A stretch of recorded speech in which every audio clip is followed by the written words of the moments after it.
ये श्री भगवद गीता के प्रथम अध्याय का 20वां श्लोक है। यहाँ से कथा में एक नया मोड़ आता है। दोनों ओर की सेनाएं आमने सामने खड़ी हैं, अस्त्र शस्त्र चलने ही वाले हैं। और ठीक इसी क्षण अर्जुन अपने धनुष को हाथ में उठाते हैं। श्लोक: अथव्यवस्थितान् दृष्ट्वा धार्तराष्ट्रान् कपिध्वज प्रवृत्ते शस्त्र संपाते धनुरुद्यम्य पांडव ऋषिकेश तदा वाक्यमिदमा महिप्ते। भावार्थ: संजय कहते हैं, हे राजन, इसके बाद शस्त्र चलने की तैयारी हो ही रही थी कि उस समय अपने रथ पर कपिध्वज हनुमान जी के ध्वज वाले पांडुपुत्र अर्जुन ने व्यूहबद्ध खड़े धृतराष्ट्र के पुत्रों को देखा और अपना धनुष उठाकर अंतर्यामी भगवान श्री कृष्ण से ये वचन कहे। विस्तृत तात्पर्य: इस श्लोक में अर्जुन के चरित्र और उनकी युद्ध की तैयारी का बहुत ही महत्वपूर्ण वर्णन है। 1. कपिध्वज: अर्जुन के रथ पर हनुमान जी का होना। अर्जुन के लिए यहाँ कपिध्वज शब्द का प्रयोग किया गया है। अर्जुन के रथ की ध्वजा पर साक्षात हनुमान जी विराजमान थे।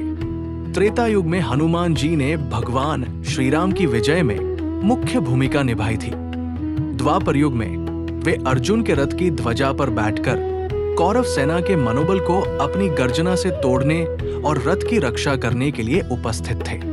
संजय धृतराष्ट्र को संकेत दे रहे हैं कि जिस रथ पर स्वयं जगतगुरु श्री कृष्ण और संकटमोचन हनुमान जी हो, उस रथ को कोई शक्ति पराजित नहीं कर सकती। 2. प्रवृत्ते शस्त्र संपाते: अत्यंत नाजुक मोड़।